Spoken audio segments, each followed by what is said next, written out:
Hey, what's going on, guys? Killer6 back with the first look at Zane's new skill tree, and this one is called the Professional Tree. This is the purple tree and fourth tree that is added with a upcoming DLC that also will include a new game mode called Arms Race. They have not yet said the price of this thing. It will launch on November the 10th, and I believe that you'll be able to start buying it as early as November the 5th. All right, so with that said, before we dive into this, I also want to point out, because I pointed this out on the other videos as well, I am playing on Mayhem 11. Now, there has been some confusion about this. Mayhem 11 is identical to Mayhem 10, but without any modifiers. As a penalty, rewards are cut in half. Mayhem gear continues to drop at Mayhem 10. You don't need to farm Mayhem 11 items. There is no such thing as Mayhem 11 items. It's literally just a step up in terms of the number.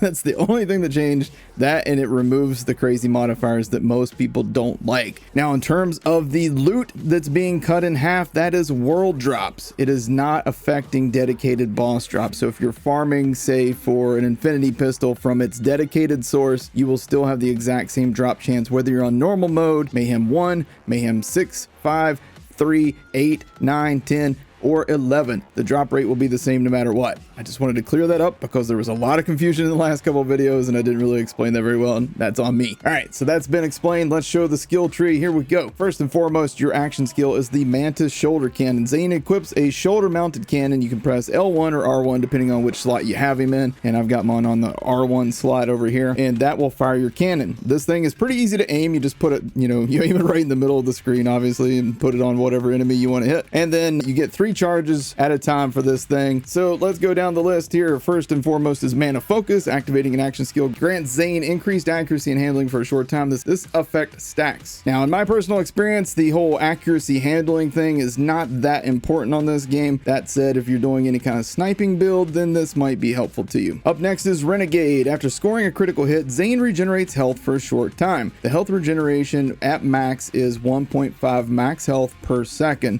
and this lasts for 12 seconds. So after you hit a critical hit for the next 12 seconds, you're going to regenerate 1.5% of your max health per second. It's a nice, easy skill right at the top of the tree. Up next, we got Deja Vu. Whenever Zane kills an enemy with a critical hit, there is a chance for 1 ammo to be added to his magazine. In my opinion, this skill is basically worthless. Now, that said, if you're using a rocket launcher, a shotgun, or a sniper rifle on a regular basis, then this could be useful. I only put a couple points in it so I can move down to the next tier, and I didn't really need Mana Focus. So first in this part here is Headsman's Hand. So this one is a kill skill. Zane gains increased critical hit damage. This effect will stack twice. The cool thing about Headsman's Hand and a lot of these other things is with the Mantis cannon, you can now proc your kill skills just by shooting the cannon.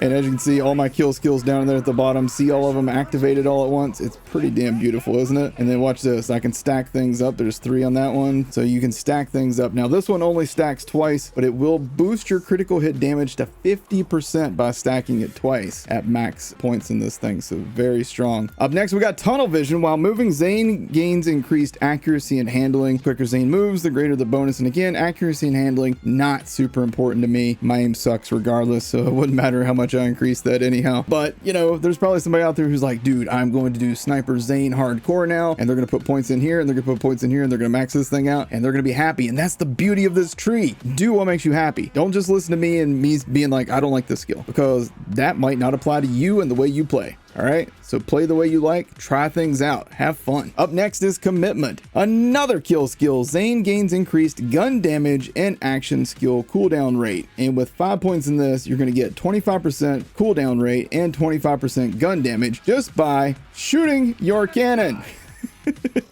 So really cool. All right, and speaking of your cannon, you can convert your cannon into a cold shoulder cannon, and this will convert your damage into cryo damage, but it will do reduced damage. It reduces your damage by 10%, but it does have a 20% freeze rate chance. So when you're hitting this thing, you have a chance to freeze enemies, by the way, so it's pretty good. The next augment we got is Wet Work. Whenever Zane kills an enemy with his shoulder cannon, that enemy explodes into an elemental puddle. This is good for like mobbing, especially if you're doing something like the scrap traps. You can pop this thing on and you're going to be able to like wipe all of them out by killing one of them, and then they're just all sitting in the puddle taking damage. that kind of thing's cool. But for general use, I don't see myself using this one that much. Now on to the middlemost skill of the tree, Fugitive. Zane can sprint and shoot at the same time. You guys have been asking for this for a long time. You guys know how Moze can run and shoot. Well, Zane can too now. So just like Moze's Russian offensive, Zane has a skill now that allows him to run and shoot at the same time, and it's beautiful. Up next in the augments, we got Brain Drain. Whenever Zane kills an enemy with a critical hit from his shoulder cannon, 2 charges are instantly returned. So if you use this and you actually hit shots with your Mantis cannon and you kill things, you will get 2 charges back, which is helpful, but probably not the best all-around option in my opinion. Up next, we got the Art of War. After activating an action skill or action skill ability, Zane's next shot fired from his weapon deals increased damage, and this effect will stack. Now again, I feel like this plus this and this all work really well with like a sniper type of build. And that's the cool thing about this tree, man, is you can do all kinds of hybrid stuff with this, but this isn't really ideal for high fire rate weapons, and it doesn't really work with my kind of play style, because again, it's just your next shot fired from your weapon. It's not your next like X number of shots. And this thing can stack up 10 times. So with a sniper rifle, or even the Hellwalker in this case, you could probably do some pretty serious damage, or even a rocket launcher for that matter. You could do some pretty serious damage with this skill. Up next, we got Domino Effect. Whenever Zane scores a critical hit, he gains increased fire rate and reload speed for a short time. If he scores a critical hit with his action skill, he doubles the effect. So if you hit a crit with your Mantis cannon, you're going to increase your reload speed and your fire rate by 32 and 24% respectively. By default though, if you're not hitting crits with that Mantis cannon, then you're getting 16% and 12%, which is still really good, and it works really well in conjunction with your blue tree. We'll go over that here in a minute. Up next, we got No Way Out. Whenever Zane damages an enemy with his shoulder cannon, the enemy is pulled toward him and takes increased damage for a short time, essentially like slagging them from Borderlands 2 or applying a debuff to them a la the Piss Grenade in Borderlands 3. Additionally, Zane's Mantis shoulder cannon cooldown time is increased by 25%. So every time you do that, you're going to get a cooldown increase, and you're also going to make enemies take an extra 25% damage, the ones that get hit and pulled toward you. That does last for 6 seconds. Up next, we got Sheer Will. Zane gains increased action skill cooldown rate. Scoring a critical hit increases this, and this effect stacks. So if you're doing something where you're constantly wanting the action skills to run out, but you want to get them back really quick, having points in this thing can be absolutely clutch. And this thing stacks up to 15 times. So you're talking about some serious cooldown rate here, and especially if you hit crits. So very, very strong skill. I just haven't gone this far down on the tree because I want to show you what I'm doing with this tree here in a minute, so you'll have an idea. Up next is a really interesting skill. It's called Eraser. Zane's critical hits pierce through enemies for all weapons, including rocket launchers, by the way, dealing increased damage for every enemy pierced. The piercing shot damage is 40% for 1 point, up to 120% if you put 3 points in this. Now, I want you to think about this. Imagine this. Imagine you have a back burner and you shoot it through a crit spot on an enemy, and that back burner then goes through 2 other enemies and hits a boss. You're talking about some stupid damage. The skill reads a lot like Zero's Bore, but the problem is this is Bore, but you have to hit crits. So you're not gonna see this skill probably be used like one-shot bosses unless you're getting some serious lineups going on. And the fact that it's this far down the tree makes it kind of a tough sell for me, but this skill seems really amazing with the right setup and the right situation. The last augment we're covering is Proliferation. The Mantis cannon gains additional charges and deals increased damage based on the number of charges remaining. So you get 2 extra charges, which gives you a total of 5 charges on your Mantis cannon, and you get 20% per charge remaining in your Mantis cannon. So again, if you have all 5 charges in there, your cannon damage is going to do 100% damage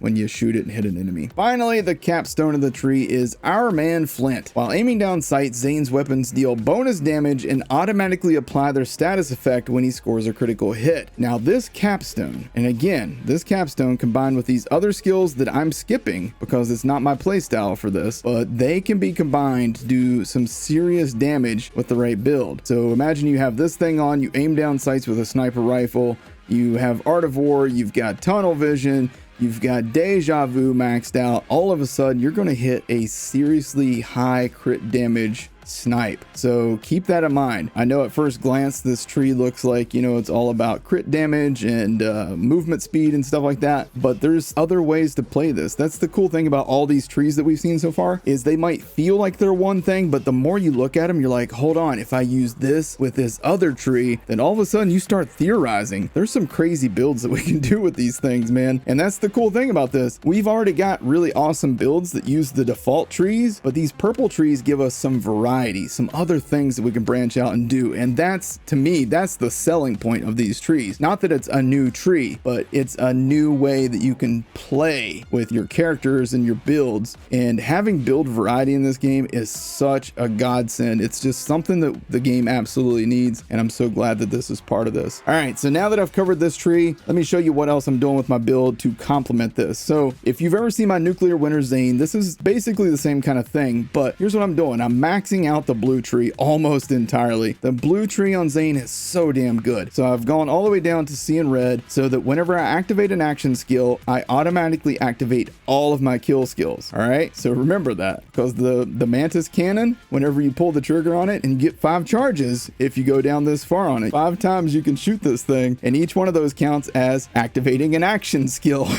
So I can trigger my kill skills all the time. It's very, very good. And then we've got some points here in the double agent tree just for mag size. All right, up next we got borrowed time. Zane gains increased action skill duration for every active action skill, and this is 24% per active action skill. Now, you know, when we pop our drone, boom, that's an active action skill, and as you can see, borrowed time is down there in my list of things that are active, right?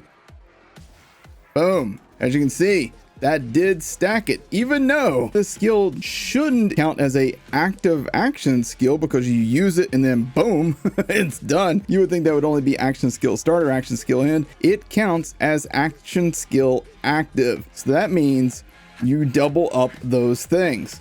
So as you can see, we're using an old school Maggie. The cool thing about this build, man, is now Zane has the option to use action skill start, action skill end, action skill active, sentinel cryo, barrier, drone. He has all these things at his disposal now. He's no longer limited to, oh, he needs to have the cryo sentinel anoint. No, he can now use action skill end, action skill start, and action skill active, and it is glorious. So there's a few different things you can do with this since you have that option now. Obviously, your shield is going to be one of the main things that should change for Zane. Zane, a lot of the times, is just using things like the transformer and real basic shields like that. Well, now you can use things like the frozen snowshoe. You can use a Nova burner if you wanted to. Nova burner, check this out. You can do some serious Nova damage, and you can do it over and over again. You can just spam your Novas, and Nova's got a really big buff recently. In case you guys didn't know that, Nova Shield's got a really big buff recently, and you can basically spam it with this by just having charges in your mantis cannon. As you can see, that's ridiculous damage. All that's left is one lonely arm. High five, bro. But with something like this, the frozen snowshoe, you can just constantly be freezing enemies, and while they're frozen, they're not going to be able to shoot you, so you can take advantage of that by blasting them. And with this build, you're going to be able to keep your health up at all times just by shooting enemies. So since they can't move, they can't defend themselves, you can shoot them easily. And froze that guy upside down. It's just so good, man. Oh, by the way, in case you guys were wondering, I wasn't using the Seeing Dead class mod for this whole thing. I was using an infiltrator, and this isn't even a good roll. This isn't even a good roll in this infiltrator. So I need to go farm for some infiltrators, because the beauty of this thing is whenever you activate your action skill, you break your shield. When you break your shield, then you're going to get all that freeze. So it just all works together beautifully. So yeah.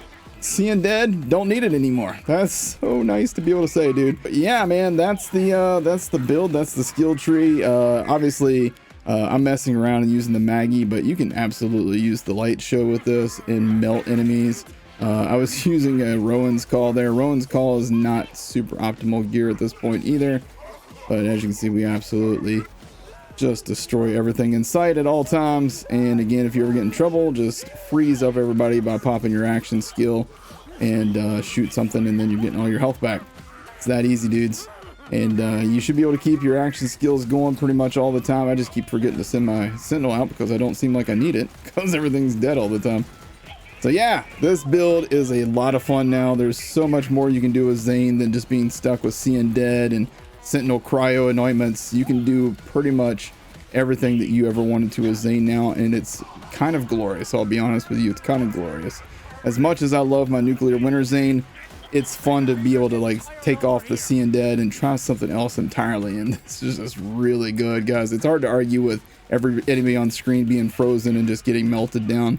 So I hope you guys enjoyed this first look at his new skill tree. Again, this is the purple tree. It drops on November the 10th. I believe you'll be able to start buying it on November 5th. And this does come with the Arms Race new game mode, which they haven't really told us much about yet. In my opinion, I don't know what this is going to cost, but I am all in. So I hope you guys enjoyed this video. If you did, make sure you hit that like button, hit subscribe, and tap the bell icon to be notified anytime I post a new video. I appreciate you guys watching, and I will see you guys in the next one. I wasn't even using the right artifact. I still killed everything. All right, guys, thanks for watching. Take care.